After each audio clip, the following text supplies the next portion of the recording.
So to begin with, can you tell me your name? My first name is Lan, my last name is Ton. My full name is Tôn nữ Nguyễn Phước Thuy LAN. And before talking about your trip, your departure, can you tell me about, towards the end of the war, where were you living? What were your family circumstances? In 1975, I was 15 and a half years old. We lived in Saigon behind the Van Han University, where my father was the Dean of Social Science. I don't know whether you'd like me to go back chronologically. Yes. The background of my family, I think we were lucky. My father is from the central part of Vietnam, from Hue. He did his high school at the Providence Lycée in Hue. At the time, all the schools were in French. And then he did his bachelor degree in London, England. He had a Bachelor of Economics and Political Science at the London London School of Economics. And then that was around in 1950s. And later on he went back. He went to Vietnam, came back to Geneva to do a PhD in international studies. And it was on the external relations of India. My mother also had the chance to do all her high school studies in French at the lycée in Hue, Lycée Đồng Khánh Hue. And then she did the midwife school. It's a university program in French also in Hanoi. And then she won a bursary to study in France, childcare in France. And that's where my parents met. They married, and they went back to Vietnam later on for my father to work for President Diem as his press secretary. And then in 1963, my parents went back to Europe where my father did his PhD.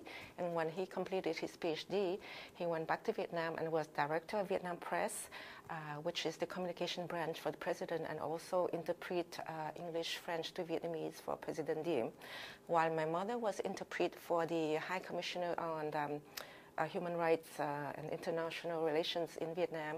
And then in the 60s, she started working as a medical representative for Roussel, which is a French pharmaceutical company, until they closed. And then she invested in a plantation of sugar canes.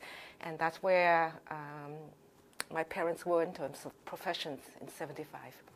And your father had been going abroad for his bachelor and his master's. That was via scholarship programs? Yes. Okay. Yeah. All right. Tell me, continue. Yes. So in 1975, I was 15 and a half. My father didn't tell me about the plans. My parents didn't talk about the plans in front of me.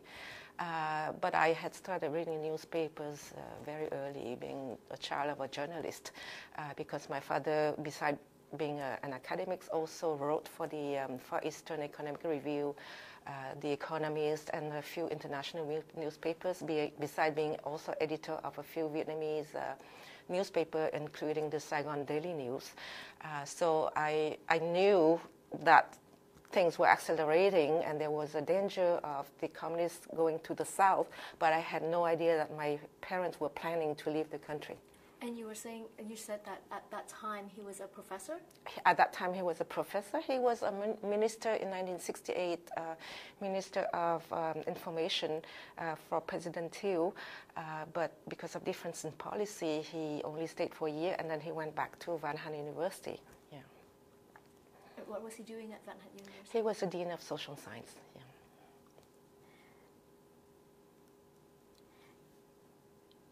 And in 1975, did you have any siblings? I only had one adopted sister. I was 15 and a half and she was 8. And in Vietnam, there's no paperwork. So when we left, we took my sister with us and so adopted her officially, sort of. It was then that we did that.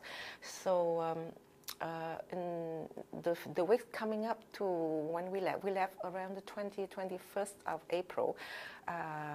I was nervous. I knew something was going on, but the others wouldn't let me know anything. But then my father said, we're leaving, and maybe temporarily to either Phuket or one of the islands to wait and see whether the situation would calm down. And so he said just to pack one set of clothes and bring the transcripts. And I think my parents each has a small suitcase of their diplomas and one set of clothing, and that's it. Why did he think he had to leave at that time? He had been captured twice by the communists. Once, when he was Minister of Information in 1968, he traveled to Hue to visit my grandparents, and that was the Tet Offensive when the communists attacked Hue. And when they came to the village, which was Bova, my father hid because he knew he would get into trouble if he got caught. So my father and his brother hid. So the communists said it was just to explain what they were doing. So all the young people in the village went. And they came back and they said, no problem. All they did was explain what was going on. And so the next day they came back. And this time my father and his brother came out because they were reassured that nothing would happen. So the second time that they oh, no, sorry, I'm sorry. So the first time my father and his brother did come out, it's coming back to me now, and he got back.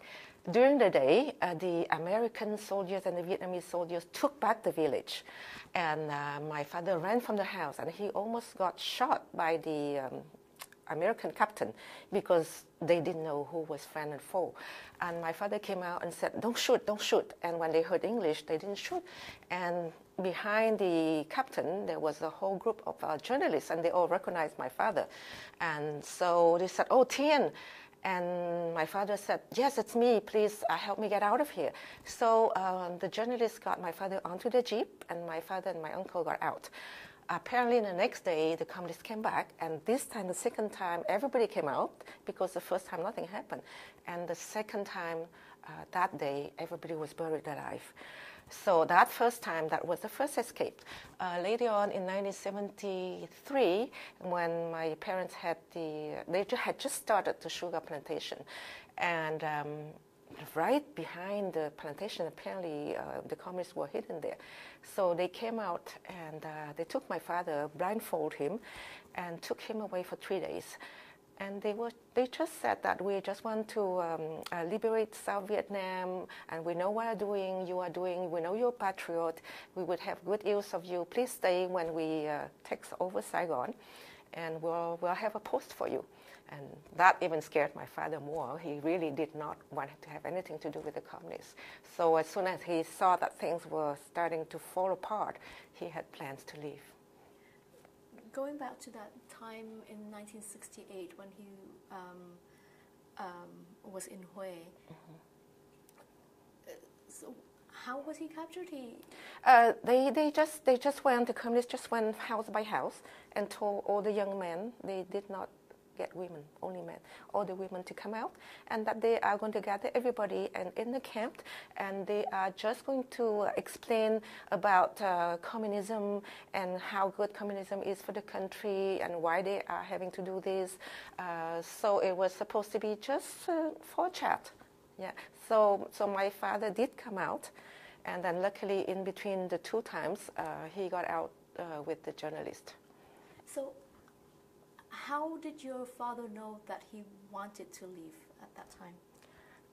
My father was sure he wanted to leave because he had been captured by the communists twice. The first time was in 1968. He was Minister of Information, and he went back to Hue to visit my grandparents. My mother and I stayed behind because my mom said, well, money is short, only one person should go. So he went, and he had been there only a day when the communists attacked during the New Year, and they succeeded in taking the village where my grandparents lived, which was Bova. So they went house by house, and told everybody to present themselves. It was supposed to be only a chat to explain what communism is and how good it is for the country, etc. So they went house by house. And my father and his brother presented themselves, but my father did not. He had not been in Hue for a long time. He did not say that he was a minister of communications. He only said he was a professor. And so he went with them, and they were taken to a camp. There were hundreds of people at the camp. They stayed there for a day and a half. They were fed a little bit of white rice, and they were indoctrinated, sort of, explain what communism is about and how good it is for the country and why they are doing this, etc. And then they were released. So the next day, my father and his brother were already home with my grandparents when the South Vietnamese and the Americans attacked and took back the village. And they went house by house looking for the communists. And my father, when he saw that it was American and South Vietnamese, ran out with his hands up and said, "Don't shoot, don't shoot." And he almost got shot because he was running out. So the captain was very wary, but behind the captains was a whole team of journalists, and they were American, German, French, and they all knew my father. So they were overjoyed. My father was overjoyed. They talked, and then my father said, "Is there room for me to get out and come back to Saigon?" And they said yes. So my father and his brother and my aunt were able to get on the jeep with the journalist.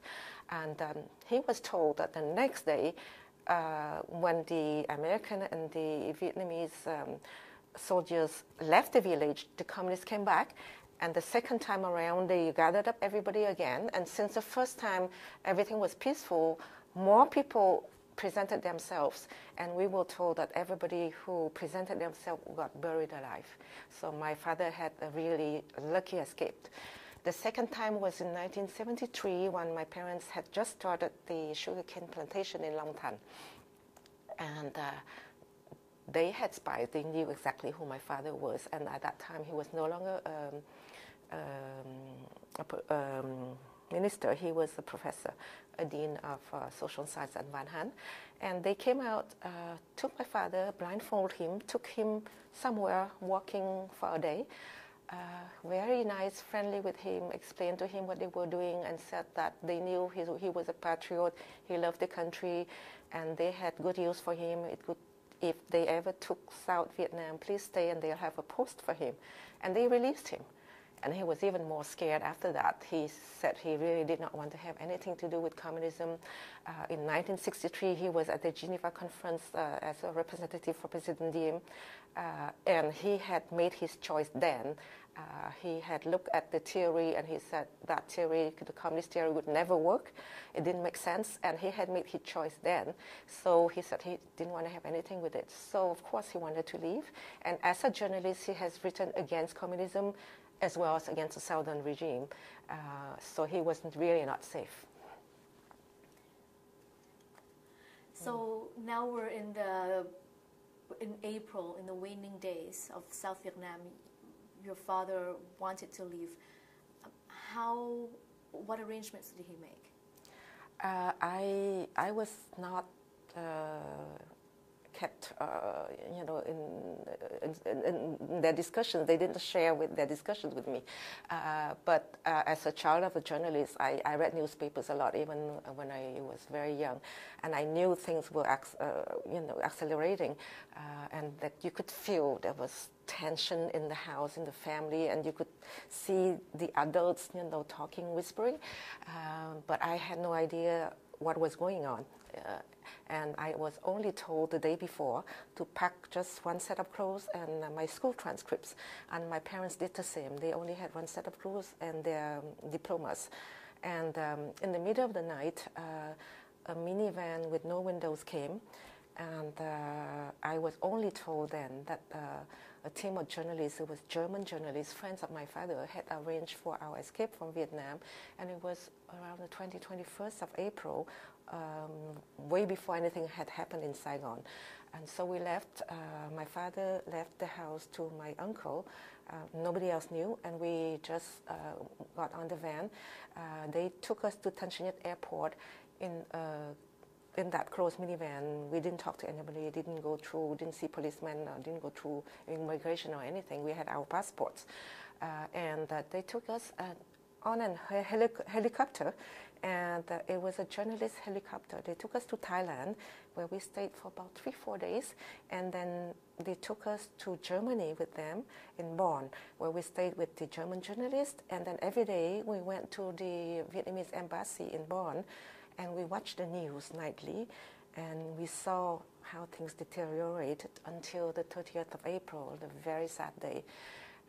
And then after that, we knew we would never go back. And my mother had brothers in France. So we went to France to live with my uncle. And my father, in the meantime, tried to get a job at his alma mater, the University of Geneva. But he only could get a contract. And in the meantime, my uncles in Montreal and my aunt in Montreal said, come to Canada. They had already done all the paperwork before April, and everything was ready. So my parents made the decision to move to Canada. I'd like to go back a little bit on why also that my parents wanted to leave Vietnam. I talked about my father. I forgot to talk about my mom. My grandfather, my mom's father, was a Mandarin in the government before Vietnam had become independent. And during the Second World War, when there was when the Viet Minh, at that time was not Viet Cong, it was the Viet Minh, was fighting against the French, they would imprison, whenever they attacked, they would imprison anybody who worked for the emperor. And my grandfather was well loved by people wherever he was. They really lived as a poor family. My grandfather had 10 children, and he did whatever he could for the people wherever he went. And he was really loved. And in Ban Ma Thuột, my grandfather was the governor of the district of Ban Ma Thuột, and the communists took him. And he was sentenced to death by beheading. And the whole province, all the people went to the prison and begged for his release. They so loved him, they wanted him to be released. And under the pressure of the people, he was released. And he told my mother and her 9 brothers and sisters, do whatever to get out of Vietnam, because in the end they will win. And so she already had that in mind. So I just wanted to go back and clarify that on my mother's side, she also had that incentive. She had cousins, aunts, and uncles who had been killed during the rural, the campaign in the north. So they knew what the dangers were. Yeah. So sorry, I just wanted to go back with that. And you wanted me to talk about our arrival in Canada now? Sure. Before we go there, when you went with the journalists to Thailand and then to Bonn in Germany, did you have a chance to immigrate in Germany? No, we were there for a few days. We had our Vietnamese passport, so we were there as as a normal tourist. And then when we went to France, that's where my father did the paperwork. And I believe France gave us a passport, and I can't remember the exact wording, but it was a passport for people who no longer have a country. So when we arrived in Canada, it was with a passport that says we don't have a country. Yeah. And France probably didn't have a refugee program at that time either. I think anybody who came from Vietnam and wanted to stay in France could stay in France easily, because we were a former French colony, and my mother studied in France. My father also lived in France for a long time. He also worked for a short time at the Vietnamese embassy in France. That's where my parents met. So we could have stayed in France, but he saw the future in Canada. He liked what he read about Canada and what he heard my uncle and my aunt told him, so they decided to move. Yeah. And how did your aunt and your uncle end up in Canada? My mother managed with her bursary money in France to sponsor each of her siblings to France. So they had all left in around 1949-50. Her whole family was already in France, and then my uncle and my aunt later immigrated to Canada, both as professors. So they had been in Canada for quite a while. Yeah. So continue with your story from that point on. So we, after 2 months in France, we left for Canada, and I had in my mind that Canada was very cold. My aunts and uncles in France gave us a lot of clothing, so I had a coat with me when I landed on the 22nd of August, 1975, and my 16th birthday was on 2 days later. So the custom person, the immigration officer, said, "Welcome to Canada and happy birthday." And my first impression was, my God, what a country, because custom usually is very strict, and I had a smiling lady. She was really welcoming. And then afterwards, it was sunny, it was beautiful, and the drive back it was Mirabel Airport at the time, to Montreal, everything was nice and clean. I was so impressed. I mean, France is nice and clean too, but the roads are not big like Canada. Everything was very impressive for me when we first landed. And what were your first days and months like in Canada? So we were lucky. We could stay with my aunt and uncle. And the first thing my mother did, because it was already the 22nd of August, school was starting soon. But the first thing my mother did was to go register me for school. And luckily, my aunt and uncle live 1 block from a French lycée. That's the type of lycée that are run by the French embassy, and there are lycées like that in Vietnam, and I followed the French program in Vietnam already, bilingual Vietnamese and French. So I was in grade, it's called Saigon in Vietnam, which is just pre-CEGEP in Canada. So because I had my school records, my school transcript, and the lycée system is international, when my mom took me to the school, I didn't lose any time. I could sign on to the next year. In the French system, it's called Première, which is the equivalent to CEGEP 1 in Quebec. And my mom was really lucky. They asked who we were, where we were from, and my mom said we just arrived as refugees, and she was looking for a job. And the next day, they phoned her, and they said, "We have a job for you, come back." And so they offered her a job to supervise kindergarten children. And so as the employee, it's a private school, as a child of employee, I went to school for free. And she worked there until she retired. It took a bit longer for my father, I think about 4 months. At the time, the political atmosphere was, a small country has won against Americans. In Montreal, the academic community is very pro-left. And my father could not find a job in his field in social science, political science. Wherever he went, it was, the American had just lost, aren't you happy? And so finally he found a job teaching journalistic interpretation, English to French, at the University of Quebec in Three Rivers. And that was based on his work because he wrote newspaper articles in both French and English, and they wanted somebody who would be comfortable in both French and English newspaper writing. So my father taught at the University of Quebec in Trois-Rivières until he retired in 1990 when they moved to Ottawa with me. He would travel every weekend between Montreal and Trois-Rivières. My mother and I lived in Montreal, and he lived in Trois-Rivières. And so that was from 1975 to 1990.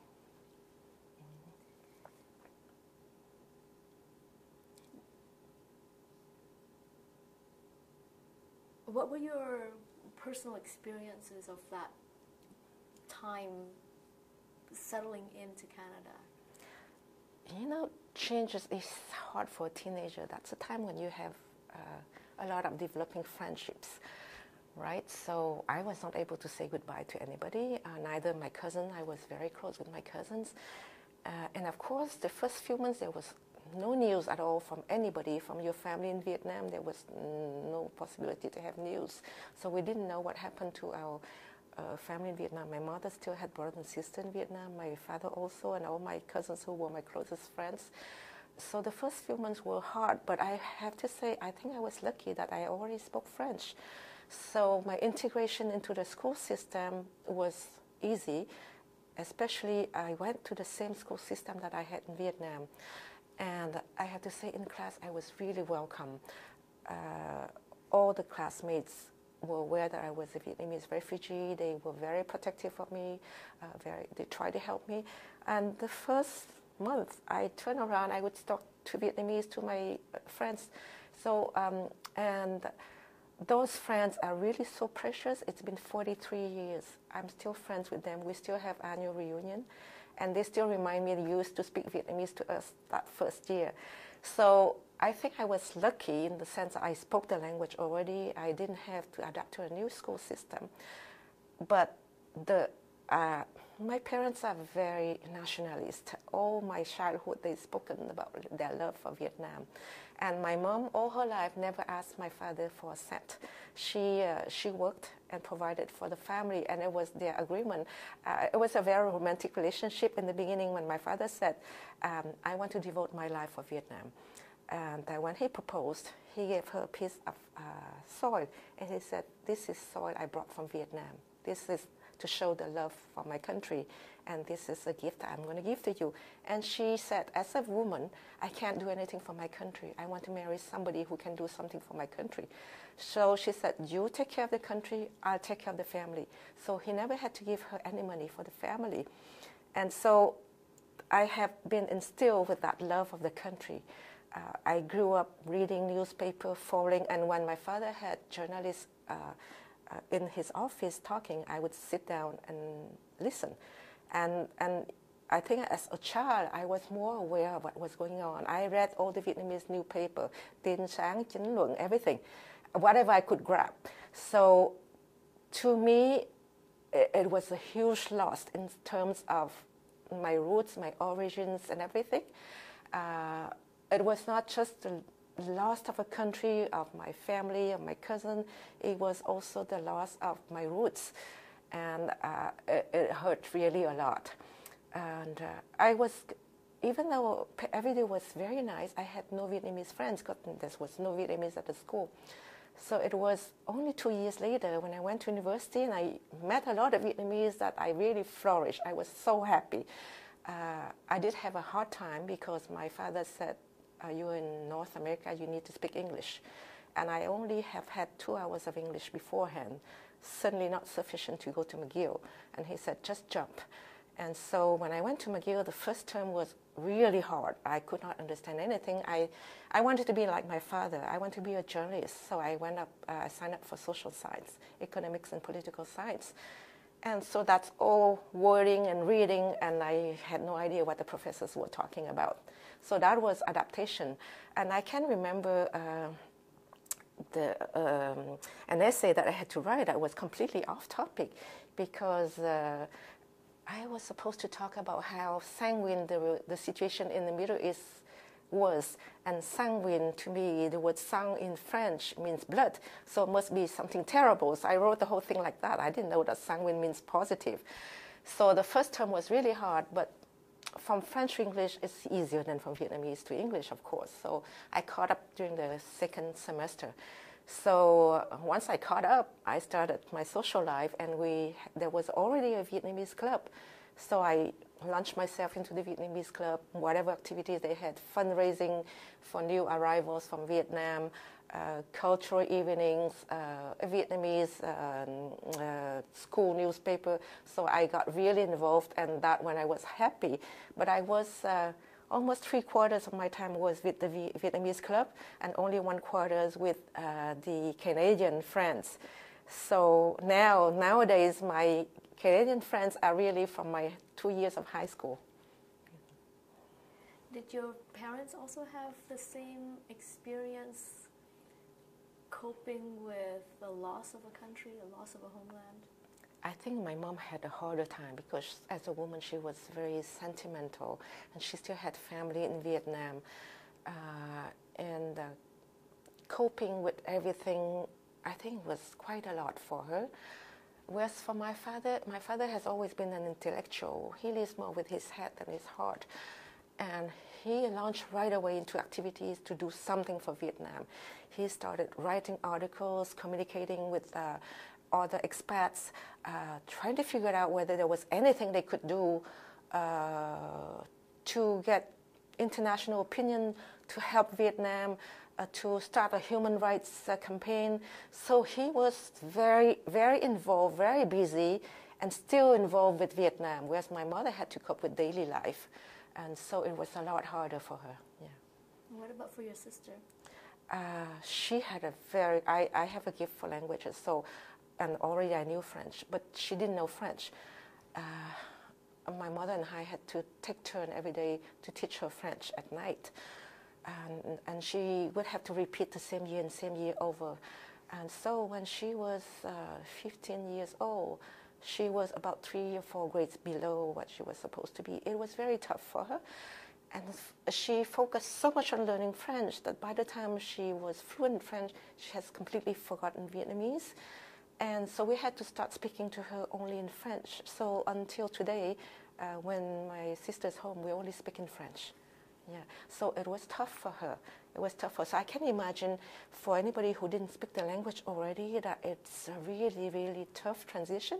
And French is not an easy language. So if you're settled in Quebec, it's really tough. It's really hard. But if you already knew French, to transition from French to English is not that bad. Yeah. How long did it take for your family to feel like Canada is your new home? I think once I got to university, I always started, especially since I was in social science and political science, and I took courses on democracy, on comparative systems, comparing communism with capitalism. And of course, you know, as a student, you are taught to see the plus and the minus of each system, but you also are taught to analyze. And my father had already taught me to analyze in the sense that he watches the news, he watches elections, he listens to party platforms. So whether it's conservative or liberals, he made me watch TV with him, and after that he would discuss.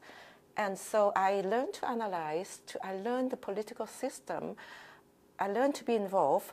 And there was one thing that stuck in my mind was that when we went to swear to be Canadian citizens, the judge said, please, we only ask that you are involved politically in our country, that you participate and you vote. We don't ask much of you. And my father kept drilling that into me. He said, you live in a new country, you have to participate. And so I was really learning to appreciate my new country. And I think by the time I finished university, I was feeling really Canadian already. Yeah. And looking back at your integration experience, what were the obstacles?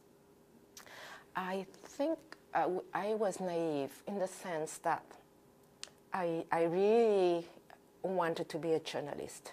I had no idea what the obstacles would be. Even though my French was good, my English was, I had only learned English really when I was 18. My English was still a second language, a third language rather. So when I went to interviews, I had a really hard time. I didn't know that I need to have internships before. I need to have been exposed to the labor market before. And my parents didn't know any better neither. I had no guidance from my parents, because when they grew up, they took care of their own studies. Nobody helped them. So it was the same thing. They didn't think I needed any help. So the only thing was that when my father asked what I wanted to do, and I said, I want to be a journalist, and then he said, okay, you can go to social science. And he said, maybe I should go to law. And I said, no, it's too dry. I wanted to study humans, systems. And so he said, okay, go ahead. So I did my studies. I finished McGill, and then I did my master's. And then I thought that was enough. I had not worked at all before. And when I started looking at a job, I could not find anything. So I went back to school, and I did a certificate in computer science. And that's how I found my first, not my first job. A friend introduced me to a bank. And I went to work as a cashier for the bank, as a teller. And 3 months later, I was promoted to work, to do more advanced paperwork. And then from that, and in the meantime, I was also studying computer science. And I had not finished the certificate yet when a friend said, oh, I have a job. They're looking for a job where I work. And it was to test computer systems for a financial collection company. Are you interested? And I said, of course. So I dropped my school studies and I went to the interview, and they accepted me. And so I started working as a computer quality assurance analyst for a financial company testing computer programs. And I realized that you, as an immigrant, you have to accept everything, take everything, and from one experience, it will lead you to another experience. So be open-minded and take anything. So I really not the scientific technical type, but I took a job in computer science. And then I met my husband at McGill. We were both students. And then my parents were very difficult. Asian parents are very difficult. And he was a student. He had holes in his pants, long hair, and so they said no. So he moved to Ottawa, and I started dating other people. 7 years later, I was still working as a computer quality analyst, and we met again. And he said, oh, there are good jobs in Ottawa. I had no idea that there were good jobs in Ottawa. And he showed me a newspaper ad, and the Public Service of Canada was looking for people, any type, all kind of people, and there was a test to do. And so he said, go do the test in Ottawa. So I went to do the test, and I passed. And I think there was a choice between 2 and 3 persons, and actually the other person was Vietnamese also. And the manager said, okay, do a language test. And of course, my French was really good. So I got chosen because I was completely bilingual. And so I got a job with the Government of Canada at the Public Service Commission of Canada, which is the organization that oversees hiring for the whole public service. And my first job was, it was really funny, it was to hire people for the Public Service of Canada.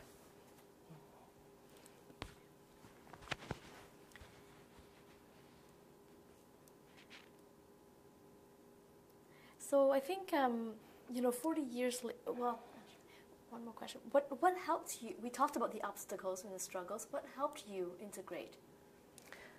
What helped me integrate was, I think that I read a lot. I watched newspaper a lot.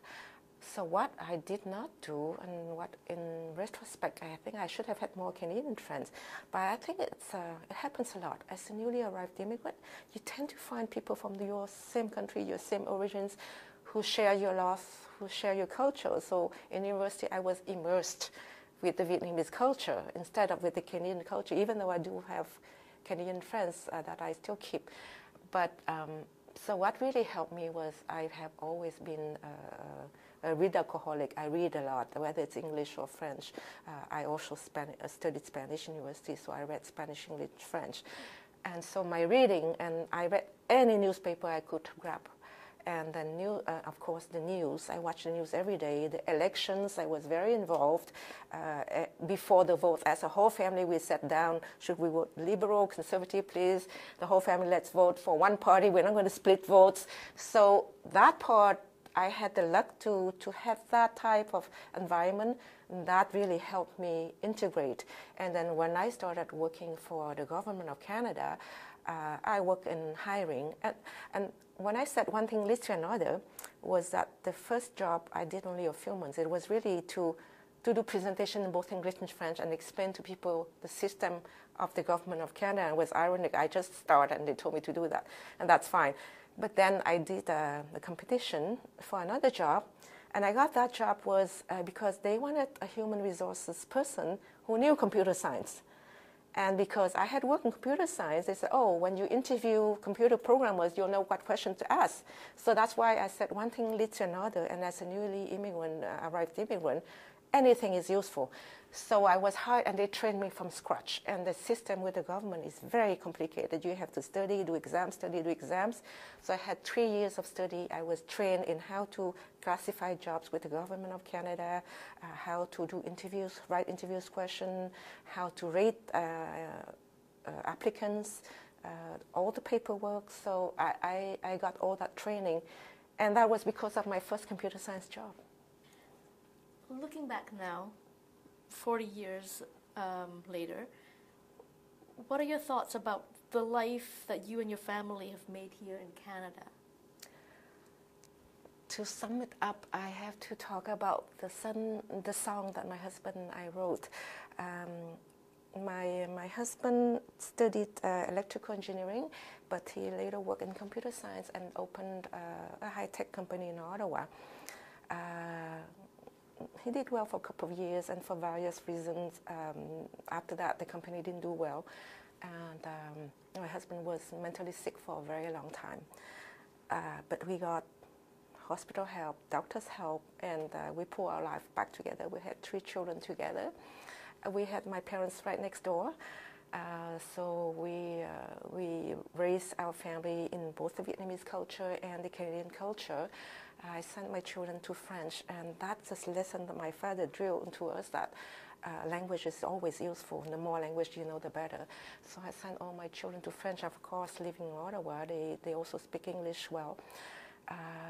And when my children grew up and started going to high school, my father passed away. And before he passed away, he said, remember to be thankful for Canada. We've had such a good life here. We can't be but thankful. We have democracy, we have freedom. You can find a job here. You can go to school for free. I mean, life is really good in Canada.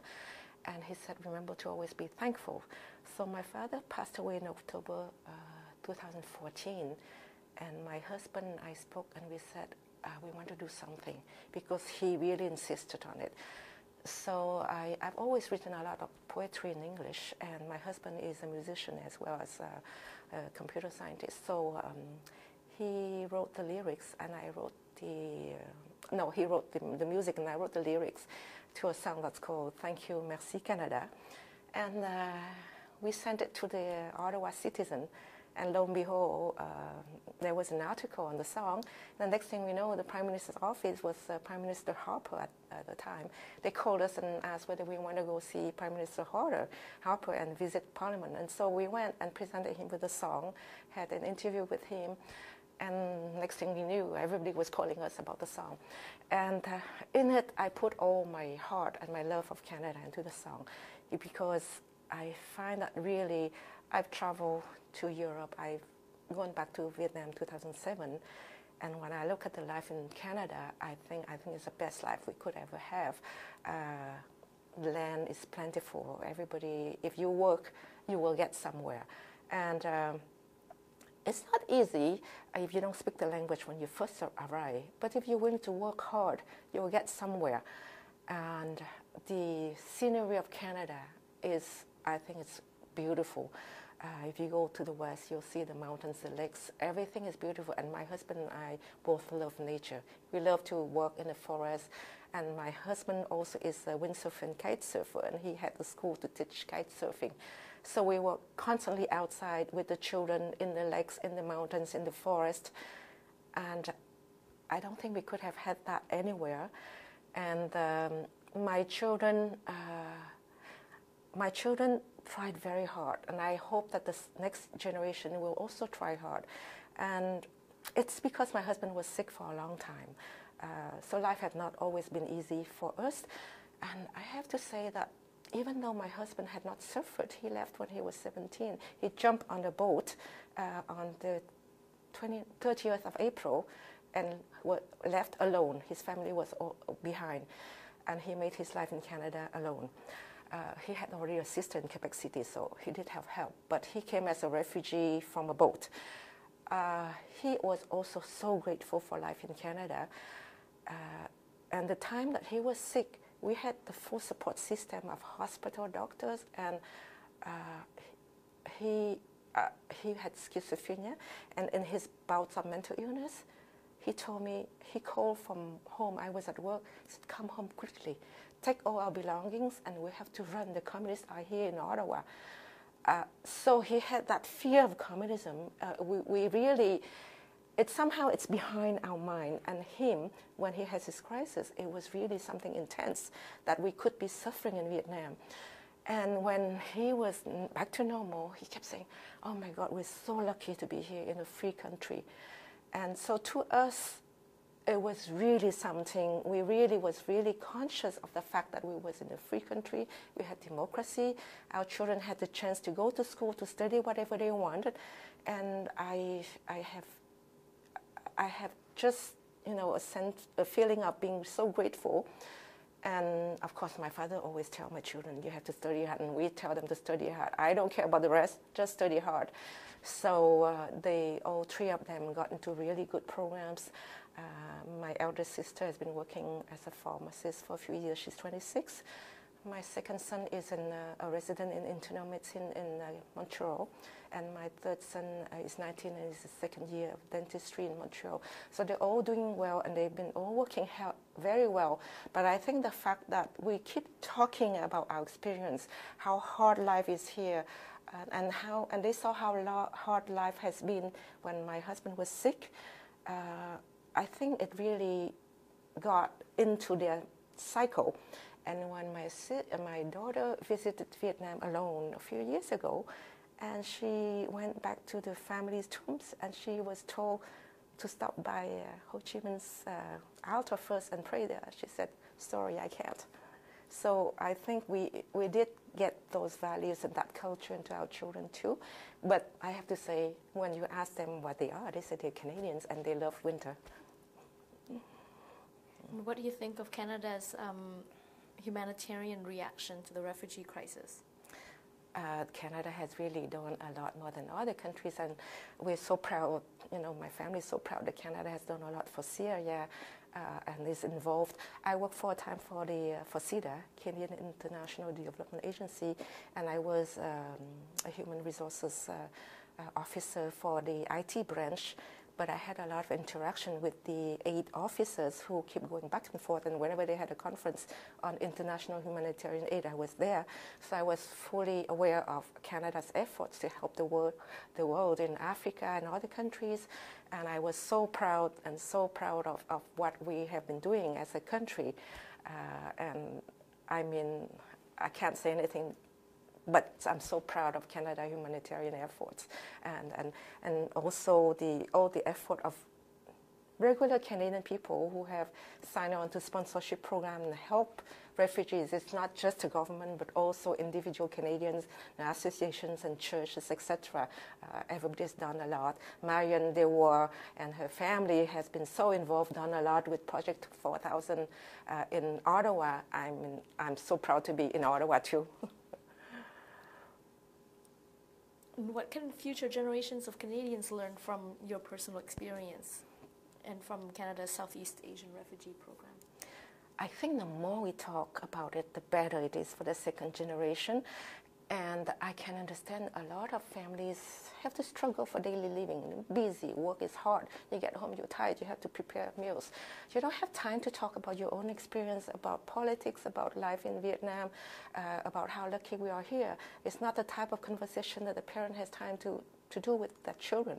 So I'm lucky that my father is so political, and my parents eat with us every night. So at the dinner table, it's politics, Canadian, Vietnamese. So the children can't help but being involved. It doesn't happen with every family. So I think having a museum, having this project, having newspaper articles, books, films, anything to involve the second generation is really good for them. I make a lot of efforts with my own children, and I find it's still not enough. They still don't know enough. When they were young, I made them go to Vietnamese school. I made them learn Vietnamese history. I read Vietnamese history to them. But I still find it's not enough. So the more we can do, the better it is. Museums, books, anything that can involve them. And the more things in English, the better. We can expect them to read Vietnamese. They all read Vietnamese, but they can't read complicated stuff. So the more things we have in English, I think the better for the second generation. And the same thing with Jewish people, with the Holocaust. The more we talk about it, the better it is for the second generation and third generation.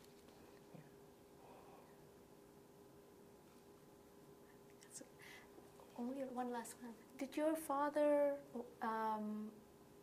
did your father stay political? Did he stay involved? He stayed involved till the end, till he was too weak to write. He passed away in 2014 at 90 years old. My mom is now 93 years old. And my mom is not really politically involved in the sense that she's not writing political articles. She wrote a lot of poetry. She wrote poetry about her longing for her country. She writes history, Vietnamese women, stuff like that.